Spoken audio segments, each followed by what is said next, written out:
Welcome to voice news. ముందుగా bulletin లోని headlines. Kakani Govardhan రెడ్డిపై ఎమ్మెల్యే సోమిరెడ్డి చంద్రమోహన్ రెడ్డి సంచలన ఆరోపణలు. శ్రీకాకుళం జిల్లా ఇంటి ముందు ధర్నా చేస్తున్న సంతబొమ్మాలికి చెందిన ఓ కుటుంబం. నేరాలకు ఘోరాలకు care of address Vallabhaneni Vamsi అని మాజీ మంత్రి కెఎస్ జవహర్ అన్నారు. ఉత్తరాంధ్ర టీచర్ ఎమ్మెల్సీ స్థానానికి 10 మంది పోటీలో ఉన్నారు. హరేంద్ర ప్రసాద్. మాజీ ఎమ్మెల్యే వల్లభనేని వంశీని అక్రమంగా అరెస్ట్ చేశారు. మాజీ మంత్రి అంబటి.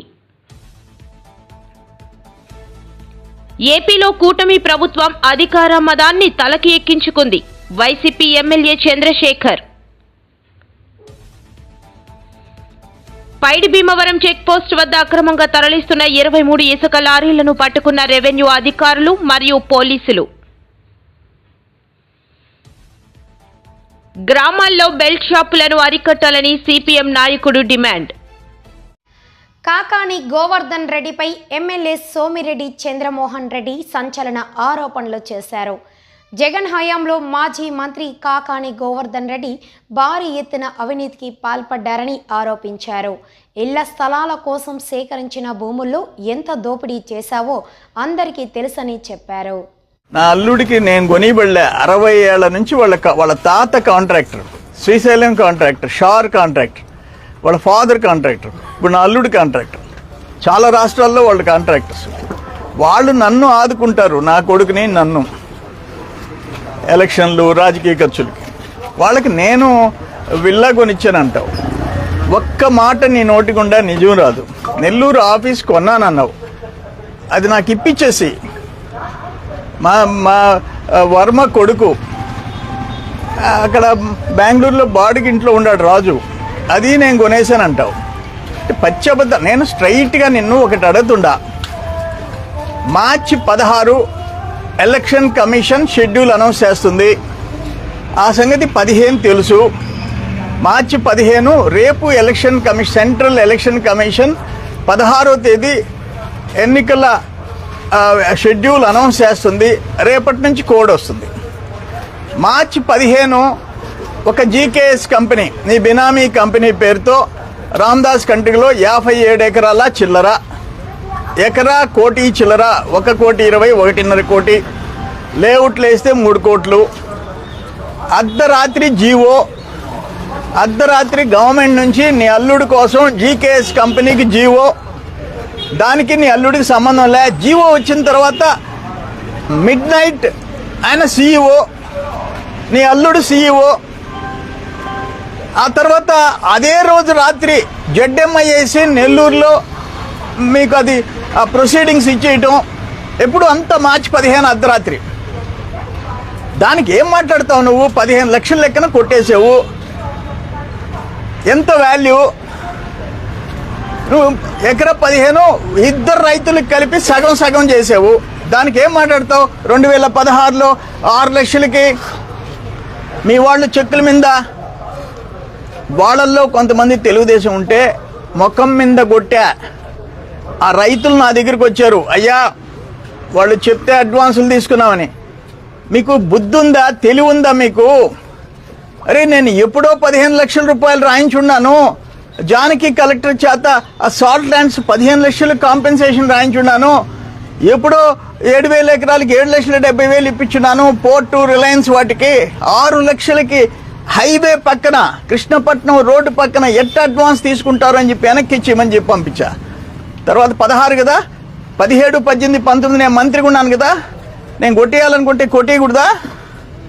అటువంటి అలవాట్లు లేవయా? వావులేటిపాడులో నీ దగ్గర ఫెన్సింగ్ పగలగొట్టి 4 ఎకరాల 20 సెంట్లు 7 మంది దళితులకు ఇప్పించానే. ఎంత? దాదాపు 25 కోట్లు. ఈరోజు ఆ పక్కన మొత్తం 10 ప్లాట్లు, డిటిపిసి లేఅవుట్ ప్లాట్లు, సివిల్ కేసులో మిమ్మల్ని ముద్దాయిగా చేసి కోర్టు చుట్టూ తిరుగుతున్నావు. నీకు సిగ్గు శరమ లేదు. అప్పుడు మళ్ళీ దాంట్లో 4 ఎకరాల 20 సెంట్లో మా మామ నా సతీమణికి ఇవ్వాల్సిన 80 సెంట్లు ఆ శ్మశానానికి కలిసిపోయింది. ఆ 80 సెంట్లు ఈ దళితుల పొలంలోంచి ఇప్పించని ఆర్డీఓని అందరినీ పంపించావు. 23 శ్రీకాకుళం జిల్లా టెక్కలి పట్టణం గొల్ల వీధిలో గాయత్రి ఇంటి ముందు ధర్నా చేస్తున్న సంత బొమ్మాలికి చెందిన ఓ కుటుంబం ఇప్పించకుండా డబ్బులు తిరిగి ఇవ్వకుండా ఇబ్బంది పెడుతున్నారు అంటూ బాధితులు తమ గోడును వినిపిస్తున్నారు. డబ్బుకు తీసుకున్న గాయత్రి ఇంటి ముందు ధర్నా చేస్తున్నారు. మా డబ్బులు మాకు తిరిగి ఇవ్వకపోతే మా ప్రాణాలైనా పోగొట్టుకుంటాం తప్ప ఇక్కడి నుంచి కదిలేది లేదని నిరసన చేస్తున్నారు.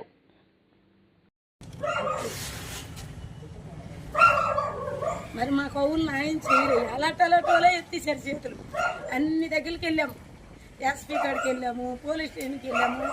అనకూడదు, మాకే మా డబ్బు తీసుకుని మా 10 దప్పలు పోలీస్ స్టేషన్కి ఎక్కిస్తుంటాం. మరి మేము ఏటైపోవాలి?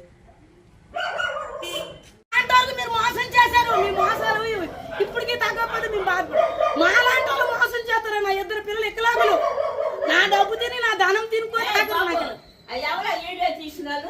ఇంట్లో చేస్తున్న వీడియోలు, ఇంట్లో సెల్లలు చేస్తున్న వీడియోలు ఎవరో తీసుకొని ఏమి ఇలా చేస్తున్నారు ఇక్కడ? అయ్యా, మేము వీళ్ళకి డబ్బులు ఇచ్చి మా ఇల్లు వాకలు తొక్కి తొక్కి నడిచి ఆఖరికి డబ్బు తీసుకొని మాకు ఇప్పుడు ఎగ్గొట్టేసి పోలీస్ స్టేషన్ తిప్పుతాండ్రు, కోర్టులు తిప్పుతాండ్రు, కోర్టులు కేసు కట్టేసి ఆ లాయర్తో బెదిరిస్తాండ్రు. మాకు దిక్కు లేదు, దిగానం లేదు. మేము ఇక్కడే చస్తాము, ఇక్కడే చస్తాం. మేము మా పిల్లలతో ఇక్కడే మా సాగు. ఎందుకు డబ్బులు ఇచ్చారు మీరు? ఎందుకు డబ్బులు అంటే డాక్టర్ కోర్సు చదువుకొని వాళ్ళ పిల్లలు డాక్టర్ కోర్సు చదివితే అక్కడ తీసుకెళ్లారు. మాకు ఎక్కడికి? వైజాగ్. అక్కడ ఆ పిల్ల వయసుందా ఉన్నారు కోర్టు వేసుకొని. మా 2 పిల్లలు జాబ్ చేస్తానన్నాక డబ్బులు తీసుకొని మీరు గాజులు పోసలు అమ్ముతున్నాను. గాజు పోసలు అమ్ముకొని ముష్టడుకొని మా డబ్బు తీసుకున్నారు. ఇల్లు కార్లు మాది, ఇల్లు మాది, స్థలం మాది, ఇవన్నీ చెప్పేసి ఆఖరికి మేము డబ్బులు అడగని కొత్త కుక్కలు కట్టేస్తాను. మాకు పరస పెంచడానికి మాకు కుక్కలు కనిపించేసి కుక్కలతో మాకు టార్చులు పెడతాను. వీళ్ళు ఇప్పుడు లాయర్తో టార్చులు పెట్టేస్తాను. మాకు ఇక్కడే సాగు, మేము ఇక్కడే చచ్చిపోతాం, ఏదైనా ఇక్కడే చేసుకుంటాం. 60,000 ఏం చూసి ఇచ్చారు? 18 లక్షలు ఇచ్చారంటే నేను అడిగిన కేసు కట్టుకుందా పెట్టుకుని బెదిరిస్తాను. మాకు ఇప్పుడు బెదిరిస్తామమ్మా. మేము చచ్చిపోతాం. మీ పొద్దు ఇక్కడే చూడు చచ్చిపోయింది అవుతుంది అంటే మరి మా డబ్బులు ఇచ్చా మోపికలేదు లేదు. నా ఇంటికి వచ్చి లక్షల రూపాయలు వచ్చింది. ఇప్పుడు రమ్మను నా ఇంటికి, ఇప్పుడు రమ్మనండి. మీరు నా ఇంటి దగ్గరికి రమ్మనండి. దాని ఇంటి కాడికి రావడానికి మాకు భయం వేస్తుంది. కుక్కలు కనిపించేస్తాం తెలుసా? కాదు, మీరు ఎందుకు ఇచ్చారు డబ్బులు? అయ్యా, మేము గాజు పూస అమ్ముకుంటాం. మా కాడ గాజు పూస కొనోలు, చైన్లు గీలు కొనోలు. ఫస్ట్ అన్నయ్య 1 లక్ష రూపాయలు ఇయ్యు, మా పాప చదువుకుంటున్నాం. అక్కడికి మేము నమ్మకపోతే నాకు తీసుకెళ్లారు పొందూరు తీసుకెళ్లి మారుతి కారు మేము తీసుకెళ్లి టాటా సుమారు ఇక్కడ ఈ కార్లలో ఉండే వీళ్ళవి. ఎప్పుడు ఈ గొడవలు అవుతాయి, ఆ కార్లలో ఎక్కడ ఉండడం లేదు. మరి ఎక్కడ ఎడతారో తెలియదు. అక్కడ డాక్టర్ కోర్సు చదువుకొని దీని చిన్న విలువరాలు వచ్చింది. తెల్ల కోట్ వేసుకొని నేను ఇదే చదువుతాను, ఇదే నాకు డాక్టర్ కోర్సు, నేను ఇందులో ఉద్యోగం చేస్తానని బెంగళూరు వెళ్తామని మా ఆస్తులు ఉన్నాయి, ఇవి ఉన్నాయి, అవి ఉన్నాయి అనుకొని మా కల్లా పెద్దగా ఇక్కడ అయ్యప్ప నగర్ కాలనీ ఇల్లు ఉంది. అలా జాగా పెద్ద అప్పిచ్చారు. మీరు అప్పిచ్చాము. ఆ డబ్బు అడిగితే మాకు ఉద్యోగాలు ఇప్పిస్తామని ఉద్యోగాలు మా 2 పిల్లలకి ఇప్పిస్తామన్నారు. నేరాలకు ఘోరాలకు care of address Vallabhaneni Vamsi అని మాజీ మంత్రి కెఎస్ జవహర్ అన్నారు. ఈ మేరకు ఆయన ఈరోజు మీడియాతో మాట్లాడారు. పెట్టినటువంటి కేసులన్నీ బయటికి తీసుకొస్తే బోల్డ్ కేసులు వంశీ మీద పెట్టాల్సినటువంటి అవసరం ఉంది. ఒక నేరస్తుడు ఏదో ఒక చిన్న లూప్ అన్న లేదంటే చిన్న సాక్ష్యాన్ని అయినా వదిలి వెళ్తాడంటానికి ఈ సత్యవర్ధన్ కేసే ఉదాహరణ. సత్యవర్ధన్ అనే ఒక దళిత బిడ్డ తెలుగుదేశం పార్టీ ఆఫీసులో ఆపరేటర్గా పనిచేస్తూ ఉంటే ఆ రోజు దాదాపుగా 80-100 మంది చేత దౌర్జన్యం చేసి ఏ విధంగా కార్లు పగలగొట్టి కంప్యూటర్లు పగలగొట్టి విధ్వంసాన్ని సృష్టించి, అసలు విధ్వంసం సృష్టించాల్సినటువంటి అవసరం వంశీకి ఏముందని ఒకసారి ఆలోచన చేస్తే కేవలం తాడేపల్లి ప్యాలెస్లో తన బాస్ సైకోని ఏదైతే సంతృప్తిపరచడానికి మాత్రమే చేశాడు తప్ప వంశీ గన్నవరంలో తెలుగుదేశం కానీ తెలుగుదేశం పార్టీ శ్రేణులు కానీ ఏ రోజు అన్యాయం చేయాలి. ఆయన ఎప్పుడు నిలబడ్డా కానీ ఆయన ముఖం చూసేం ఓటేలే. తెలుగుదేశం పార్టీ ఇచ్చినటువంటి మ్యాండేట్ని బేస్ చేసుకునే వంశీని గెలిపించారు తప్ప వంశీకి ఎక్కడా కూడా తెలుగుదేశం అన్యాయం చేయలేదనే విషయం వంశీకి కూడా తెలుసు. కానీ తెలిసిన తర్వాత ఎవరినో సంతృప్తిపరచడానికంటే, ఆయన ఎవరిని సంతృప్తిపరచాలంటే సైకో నైజం ఉన్నటువంటి వ్యక్తులు, సైకో పిల్ల నైజం ఉన్నటువంటి పిల్ల సైజు ఉన్నటువంటి వ్యక్తులు ఏ విధంగా వ్యవహరిస్తారనేది మనం గన్నవరం తెలుగుదేశం పార్టీ ఆఫీస్ మీద దాడిని మనం చక్కగా వివరణ చేస్తే ఇదే అర్థమవుతా ఉంది. కేవలం అతనికి ఎటువంటి అన్యాయం చేయనటువంటి తల్లి లాంటి తెలుగుదేశం మీద ఆయన దాడి చేసి, ఆ దాడిలో కేసులు పెట్టిన తర్వాత తప్పించుకోవడానికి అక్కడ కంప్యూటర్ ఆపరేటర్గా ఉన్నటువంటి సత్యవర్ధన్, ఒక దళితుడు, ఏమీ చేయలేనివాడు, అశక్తుడు, అలాంటి వ్యక్తిని కిడ్నాప్ చేసి బలవంతంగా బెదిరించి ఎస్సీ ఎస్టీ కోర్టు దగ్గరకు వచ్చి ఆ యొక్క విత్డ్రా చేసుకోవటం అంటే ఆ చిన్నది లాజిక్ ఎందుకు మిస్ అయ్యాడు వంశీ? ఎందుకంటే అతని నేర ప్రవృత్తి అదే ఆయనకు అలవాటు, ఆయన పూర్తిగా తెలుసు ఏ విధంగా దీన్ని హ్యాండిల్ చేయాలనేది వంశీకి తెలిసినంతగా మిగతా వాళ్ళు ఎవరికి తెలియదు. కానీ దురదృష్టం ఏంటంటే వంశీ దురదృష్టం ఇదంతా కూడా మళ్ళీ తిరిగి మాకు తెలుస్తుంది, మేము తిరిగి ఆ సత్యవర్ధన్ మేము కాపాడుకుంటాం, ఆ కుటుంబం బయటకు వచ్చేస్తుందనే ఒక చిన్న ఇది లేకుండా పోయింది. ఎందుకంటే భారతదేశ స్వతంత్రం వచ్చిన తర్వాత అంబేద్కర్ గారు పెట్టిన భిక్ష వల్ల ఈరోజు సెక్షన్ 3 కానీ రాజ్యాంగ ప్రొటెక్షన్ కానీ దళితులు ఎంత అనాసక్తులైనా సరే, ఏ ఆధారం లేని వారైనా సరే, వాళ్ళ అమాయకులైనా సరే, వాళ్ళకి రక్షణ కవచంగా ఉండేటటువంటి రాజ్యాంగం ఒకటి ఉంది. ఆ రాజ్యాంగం ద్వారా దళితులు కాపాడబడతారు. అదేవిధంగా తెలుగుదేశం పార్టీలో చంద్రబాబు నాయుడు గారి నాయకత్వంలో పరిపాలన సాగిస్తున్నటువంటి ఆంధ్రప్రదేశ్లో దళితులకి అండ ఉంటుందనే విషయాన్ని మర్చిపోయి సత్యవర్ధన్ని కిడ్నాప్ చేయడం అనేది చూస్తూ ఉంటే బరితెగింపు అనేది ఏ స్థాయికి వెళ్ళింది అనేది మనం అర్థం చేసుకోవచ్చు. ఎందుకంటే ఆయన మట్టిలో కొట్టాడు, పొలాల్లో కొట్టాడు, దేవుడు భూములు చేశాడు. ఒక ఊరు ఒక వాడని కాదు, గన్నవరం నియోజకవర్గం తన సంస్థానంగా చూసి జగన్మోహన్ రెడ్డి ఏ విధంగా అయితే రాష్ట్రాన్ని దోచుకున్నాడో ఈ వంశీ కూడా అదేవిధంగా గన్నవరాన్ని లూటీ చేసినటువంటి పరిస్థితి. ఆఖరికి విమానాశ్రయ భూములను కూడా వదలకుండా, ఎందుకంటే సాధారణంగా విమానాశ్రయ భూముల్లోకి ఎవరు జోక్యం చేసుకోరు. కానీ ఇతని సెటిల్మెంట్స్ ఎలా ఉంటాయంటే, అపార్ట్మెంట్స్ కట్టిన వాళ్ళ దగ్గర ఇద్దరి మధ్య గొడవ పెట్టి ఆ ఇద్దరి దగ్గర నుంచి కొంత లాభం చేకూర్చుకొని సెటిల్ చేసి పెద్ద మనిషి తరహాలు చేసినటువంటి వ్యవహారం. ఎందుకంటే వంశీ గురించి చాలామందికి తెలియని విషయాలు చాలా ఉన్నాయి. ఏ విధంగా పెద్దోడయ్యాడు, ఏ విధంగా నిర్మాతగా మారాడు, ఏ విధంగా ఇన్ని వందల కోట్ల రూపాయలు సంపాదించాడనేది చాలామంది, ఎందుకంటే గన్నవరం చుట్టుపక్కల ప్రజలందరికీ కూడా తెలుసు. తెలిసినప్పటికీ కూడా ఈ వంశీని ఎందుకంటే అచ్చోసి వదిలేశారు. ఒక పక్క జగన్మోహన్ రెడ్డి పూర్తిగా అధికారాలు ఇచ్చిన ఉత్తరాంధ్ర టీచర్ ఎమ్మెల్సీ స్థానానికి 10 మంది పోటీలో ఉన్నట్లు ఎన్నికల అధికారి హరేందర ప్రసాద్ తెలిపారు.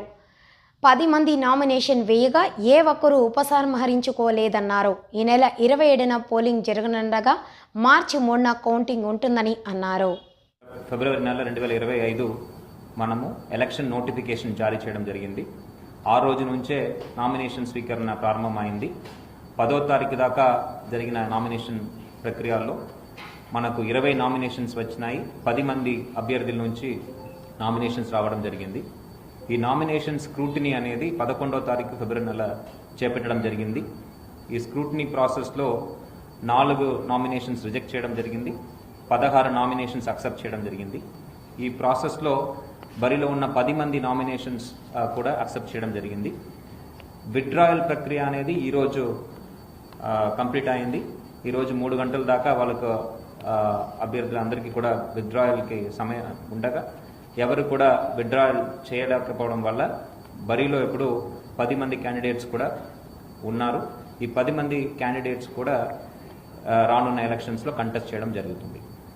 మన ఎలక్షన్ డేట్ అనేది 27 ఫిబ్రవరి 2025, 27 ఫిబ్రవరి 2025 పొద్దున 8 గంటల నుంచి సాయంత్రం 4 గంటల దాకా ఈ ఎలక్షన్ ప్రక్రియ జరుగుతుంది. ఈ ఎలక్షన్లో టీచర్స్ అందరూ కూడా ఓటర్స్గా నమోదు కాబడి ఉన్నారు. మొత్తం సంఖ్య చూస్తే ఎలక్టర్స్ ఒక సంఖ్య చూస్తే మేల్ ఎలక్టర్స్ తీసుకుంటే 13,580 మంది 13,508 ఎలక్టర్స్ అదే. ఫీమేల్ ఎలక్టర్స్ వచ్చేటప్పటికి మహిళలు వచ్చేటప్పటికి 8,985 8,985 ఎలక్టర్స్ అదే. మొత్తం మీద 22,493 22,493 ఎలక్టర్స్ అర్హత కలిగి ఉన్నారు ఓటు వేయడానికి. సో వీళ్ళందరూ కూడా 27వ తారీఖు ఫిబ్రవరి నెల మార్నింగ్ 8 నుంచి సాయంత్రం 4 గంటల దాకా మనము నోటిఫై చేసిన పోలింగ్ కేంద్రం. మాజీ ఎమ్మెల్యే వల్లభనేని వంశీని అక్రమంగా అరెస్ట్ చేశారని ఈ విషయంపై ఫిర్యాదు చేసేందుకు డీజీపీ అపాయింట్మెంట్ కోరగా ఆయన మమ్మల్ని రమ్మని చెప్పి కలవకుండా అవమానపరిచారని మాజీ మంత్రి అంబటి రాంబాబు పేర్కొన్నారు. వంశీ అరెస్టుపై డీజీపీని కలిసి రిప్రజెంటేషన్ ఇవ్వడానికి వచ్చిన వైఎస్ఆర్సీపీ నేతలు అక్కడ జరిగిన పరిణామాలను మీడియాకు వివరించారు. సత్యవర్ధన్ అనే వ్యక్తి మొన్న హఠాత్తుగా కోర్టు వారి దగ్గరికి వెళ్ళి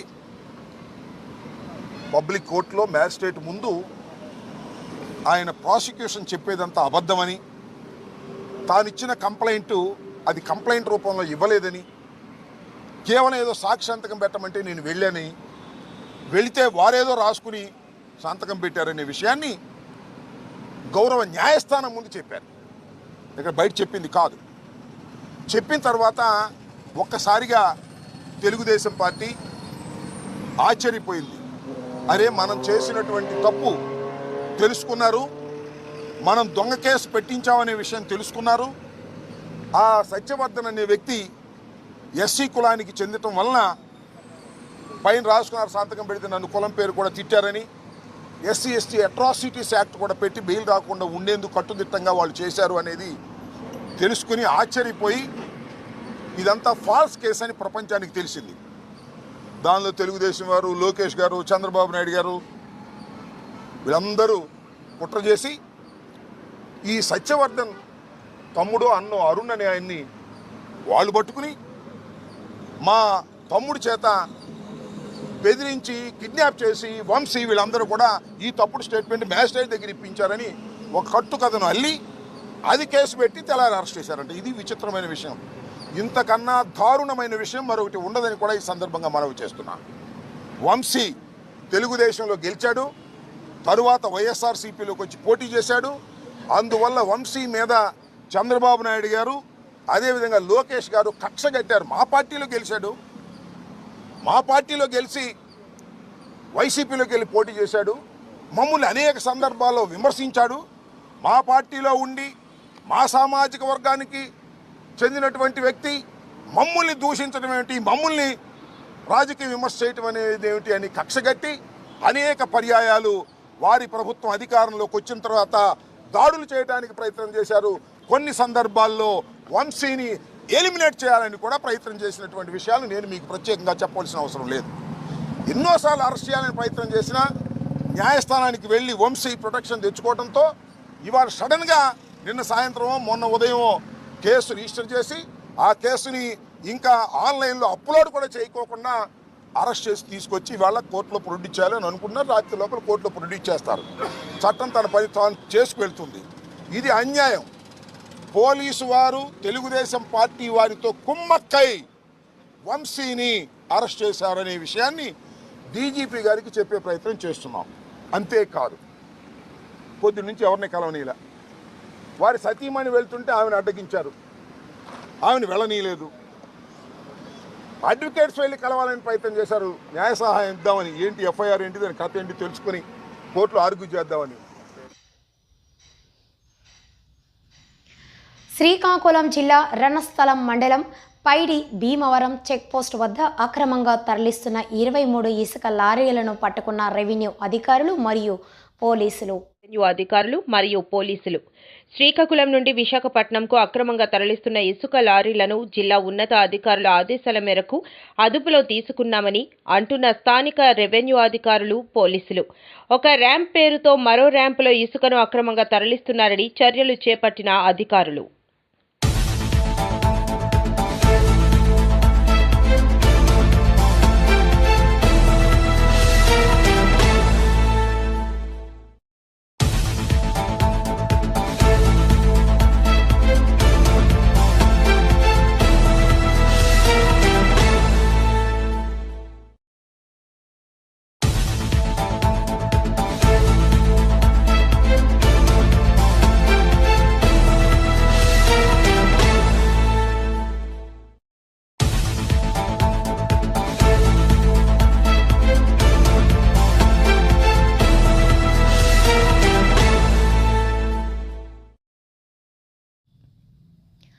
ఏపీలో కూటమి ప్రభుత్వం అధికార మదాన్ని తలకి ఎక్కించుకుందని వైసీపీ ఎమ్మెల్యే చంద్రశేఖర్ ఆరోపించారు. కూటమి ప్రభుత్వంలో దుర్మార్గాలు, అరాచకాలు ఎక్కువైపోయాయని, ఎవరికీ రక్షణ లేకుండా పోయిందని అన్నారు. వారిని రకరకాల పోలీస్ స్టేషన్లకు తిప్పినటువంటి విధానం ఇది చాలా జూచ్చాకరంగా ఒక ప్రభుత్వంలో ఉన్నటువంటి వ్యక్తి ఎంతకైనా దిగజారొచ్చా, చట్టాలని అడ్డం పెట్టుకొని ఏ విధంగా అయినా చేయొచ్చా అని చెప్పటానికి ఇది నిలువెత్తు సాక్ష్యంగా మనకు కనపడుతుంది. నిజంగా తెలుగుదేశం పార్టీ ఆఫీస్ మీద గొడవ చేశారని 94 మంది మీద ఏకంగా వైఎస్ఆర్ కాంగ్రెస్ పార్టీ కార్యకర్తల మీద, నాయకుల మీద, వల్లభనేని వంశీ గారి అనుచరుల మీద కేసులు కట్టడం, 44 మందిని జైళ్లకు పంపటం, ఇంత చేసినా కానీ వీళ్ళ రాక్షస తత్వానికి సంతృప్తి చెందల. ఎలాగైనా కానీ ఈ వచ్చేటటువంటి వ్యతిరేకతని, ప్రజా వ్యతిరేకతని డైవర్ట్ చేయాలి. ప్రతి నెల ఒక సెన్సేషన్ కేసుని క్రియేట్ చేయాలి. ఆ క్రియేట్ చేసి ఆ కేసులోనే ప్రజల యొక్క అటెన్షన్ని డైవర్ట్ చేయాలి. ఇది వారి పన్నాగం కాబట్టి పక్కా ప్రణాళికతోటి ఒక్కొక్క నెల మీరు గమనించినట్లయితే ఒక్కొక్క నెల ఒక్కొక్క కేసు. ఈ కేసులు పెడుతుంది ఎవరి మీద? కేవలం వైఎస్ఆర్ కాంగ్రెస్ పార్టీ నాయకుల మీద, సానుభూతి పరుల మీద. ఇవాళ ఈ రాష్ట్రంలో తెలుగుదేశం పార్టీ నాయకులు వ్యవహరిస్తున్నటువంటి తీరు, జనసేన నాయకులు వ్యవహరిస్తున్నటువంటి తీరు, చట్టాలను వారు ఉల్లంఘిస్తున్నటువంటి విధానం, పోలీస్ వ్యవస్థని వారి జేబు సంస్థగా మార్చుకుంటున్నటువంటి తప్పుడు సంస్కృతి ఒకటా రెండా ప్రతిరోజు నిత్యకృత్యంగా మారిపోయాయి. ఏలూరులోని ఒక పెళ్లి గ్రామాల్లో బెల్ట్ షాపులను అరికట్టాలని సిపిఎం నాయకుడు శుక్రవారం డిమాండ్ చేశారు. ఎక్కడ బెల్ట్ షాపులు పెట్టకూడదని, అలా పెడితే పీడీ యాక్ట్ చేయాలని ముఖ్యమంత్రి చంద్రబాబు చెప్పినా ఎక్కడ కార్యరూపం దాచలేదన్నారు. చేయడం జరిగింది. కానీ ఈరోజు దానికి భిన్నంగా ఆయన ప్రకటన చేసిన తర్వాత ఎక్కడికక్కడ మద్యం బెల్ట్ షాపులంటువంటివి అమ్మకాలంటువంటివి విపరీతంగా పెరిగిపోయి, టీ కొట్లలోనే మద్యం అమ్మకాలంటువంటి చేస్తుంటారు, కిల్లీ కొట్లలోని చేస్తుంటారు, పాన్ షాపుల్లోని చేస్తుంటారు, రోడ్డు పక్కన ఉన్నటువంటి అన్ని డాబాల్లోని ఈరోజు మద్యం అమ్మకాలంటువంటివి విపరీతంగా జరుగుతూ ఉన్నాయి. ఇది అరికట్టవలసినటువంటి ఎక్సైజ్ అధికారులు, సిండికేట్ వ్యాపారస్తులు సిండికేట్ అయ్యి ఈరోజు విచ్చలవిడిగా వాళ్ళ ఖజానా నింపుకోవడం కోసం, లాభాల కోసం ఈరోజు తాగుబోతులు చేసి విచ్చలవిడిగా మద్యం అమ్మకాలనేటువంటి ఈరోజు చేపడతా ఉన్నారు. ఇది అత్యంత దుర్మార్గమైనటువంటి చర్య. సిండికేట్గా ఉన్నటువంటి వాళ్ళు వాళ్ళ లాభాల కోసం ఈరోజు వాళ్ళు ఎక్కడికక్కడ మద్యం బెల్ట్ షాపులు పెట్టి అమ్మకాలకి ఈరోజు చేస్తూ ఉంటే దానికి తానే తండాలని చెప్పేసి ఎక్సైజ్ అధికారులు చేసి ఎక్కడికక్కడ చూసి చూడనట్టు వదిలేటువంటి దుర్మార్గమైనటువంటి చర్య. ప్రభుత్వం మద్యం అనేటువంటిది